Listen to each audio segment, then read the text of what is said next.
Hello, you gorgeous teacher. Welcome to Everything EFL. If you're one of my lovely regular listeners, welcome back. If you're a brand new listener, you're most welcome. I hope you stick around. This week, my guest is an ESL teacher and certified special needs assistant with hands-on experience of working with students with intellectual disabilities. Veronika Rogochaia. Her current interests lie in the field of psychology of education and educating students with literacy difficulties. But today, we're talking about working memory. What is it? How can you free up your students' working memory so they can absorb and learn more? Let's find out. I'm Erin O'Byrne and welcome to Everything EFL podcast. I'm passionate about serving teachers and I offer training for schools and institutions whose language teachers need a little refresher, a change of mindset and some super practical ideas to put into their classrooms straight away. There is no one-size-fits-all lesson plan, but you've got a friend and support system in me. I can help reduce your overwhelm, give you some teacher inspiration, and improve your work-life balance. How? With some solid advice, takeaways you can try out immediately, and some much-needed teacher love, because your well-being is important too. Are you ready to make small changes one step at a time and remember how amazing you are? Let's go. Veronika, welcome to Everything EFL. How are you? Hey, Erin, thank you for having me. I'm Grant, you? Fine, using a nice Irish expression there. So last time we met, you said some really interesting things about the brain and memory. One of the interesting things you said was that, we often forget the physiological side of things when it comes to learning. And I think that as we train to be teachers and even when we do like more professional development, there's not really much focus on how the brain actually processes and learns.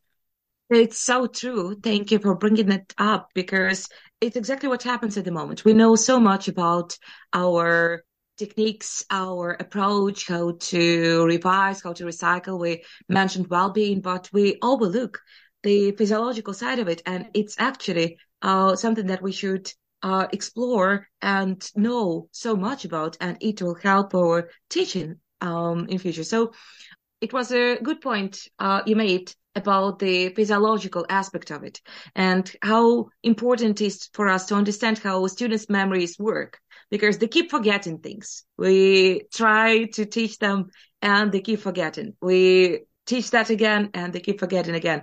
And surprisingly, the process is quite simple. They have ears, they have eyes, and they collect information. But where does this information go?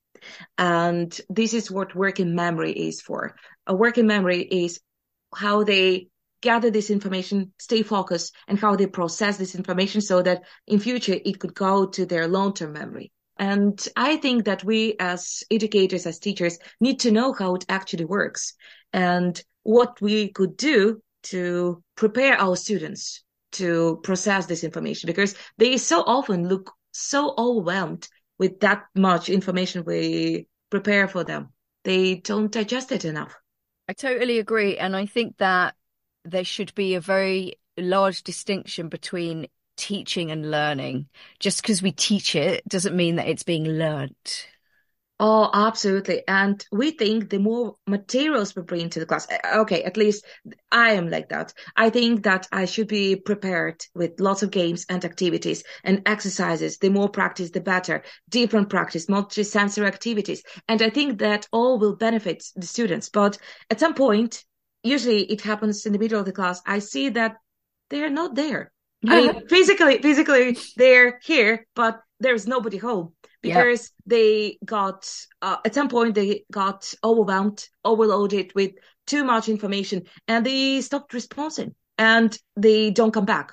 Yeah. And it's like an old computer that got heated, and so I decided to dive into this problem and try to understand how it works. And I was surprised that working memory is actually our greatest friend and greatest enemy at the same time. It does help them to learn, to stay focused and to process information, visual, like audio, all kinds of information. But at the same time, there is a little guy inside their head, literally, and it's called the central executive.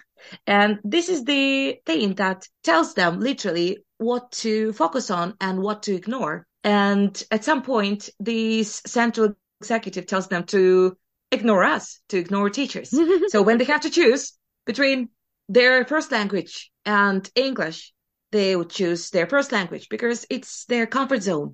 And Yeah, they and I think I remember you saying at the conference that we were at that it's not really natural for a brain to learn another language, so it's, your brain is gonna tell them to ignore it. Is that right? Absolutely. Yes, it's like a virus. We're trying to Mm. plant inside them, and their immune system, their brain will do its best to fight it. And that actually explains why they don't remember that much vocabulary. We think it all works by the end of the class, and then the next day, like they're blank. And the reason why it happens is that their brain erases all the new information. And guess when it happens? It doesn't happen 10 minutes after it or a couple of hours later. It happens immediately after the learning took place. Which And is worrying. yes, oh my I know God, that a lot of teachers are listening to this going, what am I even doing then? this is scary. This is scary because it's been researched. It's not just my speculations. A lot of researchers in the field say that they forget things immediately after we try to teach them that. And okay, what can we do?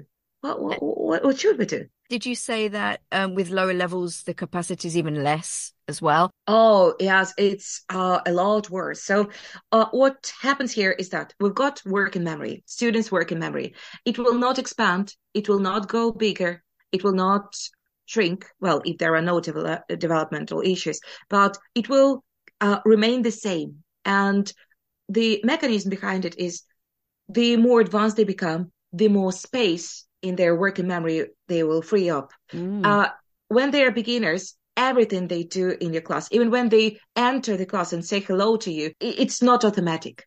And it right. requires working memory to produce this language. Even opening the page 70 in their course book requires certain effort. Nothing is automatic. Things we take for granted are actually hard work for them. And that's why the more little things they have to do in your class before actual teaching starts, the more overwhelmed they will get by the end of the class.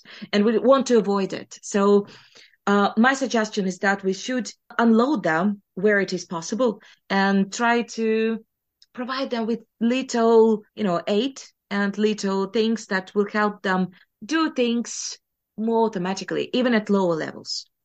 I observed last year some teachers giving some instructions that they'd given a million times before and students didn't understand them. Is there something we can do around instruction giving that would help students unload? Oh, absolutely. First of all, they should be very brief. They should be very short. And the best way to do that is to provide them with some visuals, some schemes. Put it on board. I always double the page number on board, even for higher levels. It's just the information they don't need to remember. It is not, it's useless. They will not need it in future that it was page 202. So put it on board so that they do not need to use their working memory to remember this instruction. The same with other instructions. It's useless to memorize the steps they will have to do. So put them on board and they can use the freed working memory space for something more useful for them. So Actually produce the interesting. language, yeah. Yeah, that's really interesting. How else can we help our students unload? Well, there are lots of techniques. So the one which you all will actually like is be quiet. As a teacher, the best thing you can do sometimes is just stop and give them some time, maybe a minute or two, to digest what's been taught before. Because, for example, when you explain some grammar, you reach the point when they start nodding and show their focus and how well they understand the topic. And what happens then? Next step, you keep doing that. You keep explaining the next point. And you think, since it was successful, I can continue. But it doesn't work like this. They will not remember too like many positions, too many rules at once. We need to give them time. Are you talking about like giving them a little bit of time to digest? So maybe like a brain break or just time to reflect or even just Does it work for them to sort of talk about it to their partner to process it, or is it just like let's have 30 seconds of silent time, or both? Both of them can work, and actually, it is a great idea to let them reflect on what's been learned with their partner, because they can clarify some points or maybe understand that they have some questions. Prepare these questions and ask you then.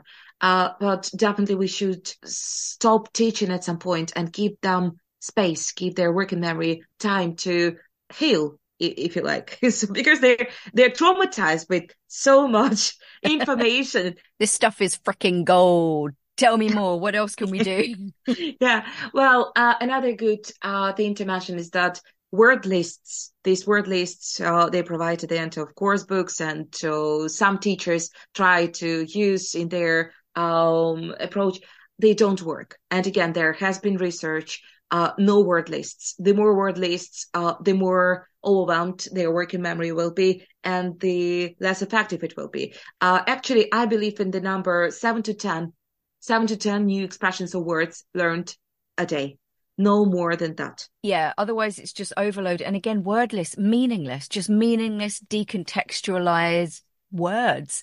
And, one of the Absolutely. things I always tell my students, and I say it almost every day, is language isn't made of individual words. It's made up of groups of words and chunks. And it's a good point. We need to give them the context. And Yeah. at the same time, we cannot translate words. So what I do is I bring pictures, loads of visuals, and I let them connect the visual with the word and with the context. We make up stories to create those associations. And this is another technique. We need to associate new language information with already familiar concepts that they already have in their memory, in their long-term memory. So Yes. the more you connect things, the more efficient their learning will be. Absolutely. You have to connect the language to something that's already in their brain, like make it relevant. Because if the language isn't relevant, it's not meaningful. They don't see the point. So again, that's another thing I always say to my students. We learn language by forming connections.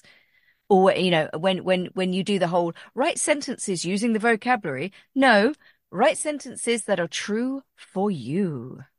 Absolutely, absolutely. And keep building those bridges between what they already know and what they're about to learn. And one more thing is actually before our recording today, I tried it with my students, and they really appreciated that. I brought my talk about working memory to them, and I Mm. shared with them what I think about the very theory of it, how their working memory works. And you know what? It clarified a lot of things for them. I think it is very beneficial to let our students know what's going on, because this is actually one of the reasons why so many of them drop out in the middle, because they do not understand what's going on. They feel that they're probably stupid, or they don't remember things. They are stuck. There is no progress. But the reason why it is so is that their working memory is overloaded. And Mm. it just like they need to change the technique, how they learn. They need to change the approach, but nothing is going wrong. Every single person who is learning a foreign language will experience something like that at some point. If you share this information, even with your beginners, they're adults. Yeah. Yes, they're beginners in English, but they are students who are capable of understanding how it works. If they understand the mechanism, it helps them a lot to be more patient and kinder to themselves. Yeah, I think it would work very well with teenagers depending on how you phrase it, but letting them know how the brain works, because I've seen really despondent, non-responsive sort of 15, 16-year-olds, but they're not stupid. So maybe some insight into what their brain's actually doing, they might find it interesting. And again, it might answer some questions for them. Why don't I? And also for teachers, you know, I had a teacher saying to me the other week, but they learnt it 3 weeks ago. Why can't they remember? And I was like, well, because they learnt it 3 weeks ago. That's probably why they don't remember. Oh, that's a good question to ask this teacher. How many times she actually reviewed this material Yeah, learned? We yeah, we yeah. we expect them to be able to produce something once learned, but when I teach vocabulary, for instance, I come back to the same vocabulary 3 or 4 times during one class. Yeah, yeah, absolutely. It's just absolutely essential to review. And, you know, even if you really don't have a lot of time, if you're like a mainstream school teacher, you've got 2 50-minute lessons a week. That first 5 minutes, that first 10 minutes, it needs to be spent doing some kind of review activity. Otherwise, I just don't think your students have a hope. Yeah. Because not only, I mean, you know, I hate to say it, people, but your English lesson probably isn't the focus of your students' day. They, in school, they've got Yeah. other topics, they've got other subjects, they've got other stuff going on. So you have to make time for review. And actually, it's a great point. They have other interests than the language they learn, and we can use it. And another technique will be to get physical and try to appeal to their interests and their phones, technologies, different kind of materials. Don't bring the course book only. Don't bring your Google Classroom, for instance, as we use in our school, and try to bring some variety and diversity of materials, but at the same time, don't bring too much new material. Let it be different kinds of materials on the same topic. And then, yes, it helps and it works and it's got research behind it. So, yeah, just try.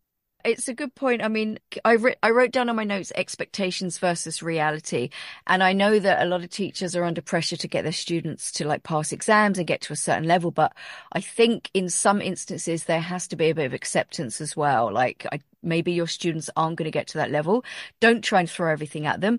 Explore a few concepts deeper to give them a solid foundation rather than throwing everything at them and seeing what sticks and hoping for the best. Because I really don't think your students are going to get very far with that. And I think you're setting them up for failure. Oh, absolutely. And as I've said before, yes, working memory will not grow bigger. It will not shrink. It will remain the same. But still, different students have different gifts. They have different abilities, and their working memory capacity will be different. And if you have somebody who's gifted and remembers things instantly, it doesn't guarantee that the other student will do the same thing. And it doesn't mean that the other student has some special needs. Because a lot of teachers, when they notice some difficulty, they jump into conclusions and start, diagnosing their students with special needs, ADHD or dyslexia. But sometimes none of it is true. It's just their working memory and they have their own pace and they need their own time. They need to take some time to learn things. And we should be kind to them. Yes, I know it's hard to be kind to one's students, but we need to understand how difficult it might be and try to sometimes just give them, a good joke, a game instead of more material. Yeah, put yourself in their position. Especially if you, like a lot of teachers I talk to say they don't see the point of learning English, they're unmotivated. So again, it all comes down, like you say, appealing to the interests and getting to know them. If you don't know your students, how on earth are you going to appeal to their interests? How are you going to make the language meaningful to them? How are you going to teach them how to connect the language with whatever's already in their brain? It all sort of comes down to getting to know your students. I think like before anything else, that is like the key aspect that teachers should be concentrating on. And I mean, I know that a lot of teachers are under pressure, like I said, for exams and stuff, but what's the point of diving in the new year or the beginning of term? Spend the first week just chilling out, getting to know them, having a laugh, forming your rapport. And then I think everything else will come a little bit easier. It's not going to solve all your problems, but things will come easier if you gain that trust and you have that relationship with them. Oh, yes, building a rapport with students, it is like 20% of your success and as a teacher. And I would say it helps building this rapport if they see that you are trying to help them, if you're trying to understand what's going on with their brain. And if you bring to the classroom not only the materials they can learn, but also techniques, how they can learn. I always include a couple of exercises or a discussion on how they actually learn. I ask them to share their favorite applications or their techniques, and they like it because they always learn something new in discussions like that. And yeah, and I think also like you generating the discussion, but then students saying, I do this. Peer recommendation is, I think, a lot more powerful than teachers saying you should do this. If a student goes, oh, that person's doing that, and oh, that's interesting, I think they might be more likely to try it out. What do you think? Oh, absolutely. And that's actually how we should teach them. It is not teacher-centered. It is student-centered process. And the more they learn from each other, the better this will be. And for example, the technique I used to try to teach them some difficult grammar, I asked them to teach me. I appoint students, I give them some topics, and they go to the board and they try to be the teacher and explain the material. Because if the best way to learn something is to teach somebody else. Yeah. And yeah, it works. Oh, definitely. Brilliant. Well, thank you so much, Veronika. I really think this is an invaluable episode, a great starting point for teachers who want to sort of explore this topic a little bit more. I'm sure there's lots of stuff online. Where can people connect with you? Oh, they can find me on LinkedIn and on Instagram. I will be very happy to answer any of your questions. Thank you very much. Thank you. And Veronika's details will be on the show notes.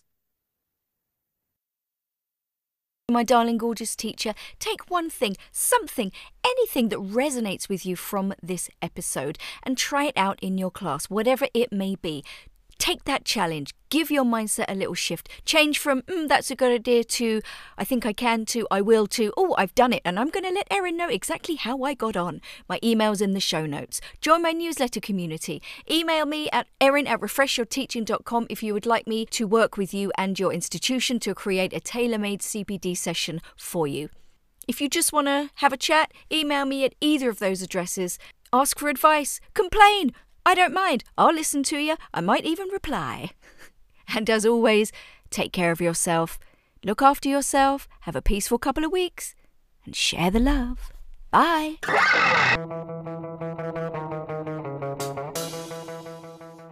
Thank you so much for listening. This podcast is free and always will be. So if you feel like giving something back, you can do one of the following. You can subscribe to the podcast on your preferred platform. Spare a few minutes and write me a 5-star review on Apple or Spotify. Follow Everything EFL on Instagram, Facebook or Twitter and engage with me and my followers. If you would like to contact me, my email is in the show notes. Finally, and most importantly, share this episode on social media and tell your colleagues. Share the love. Bye.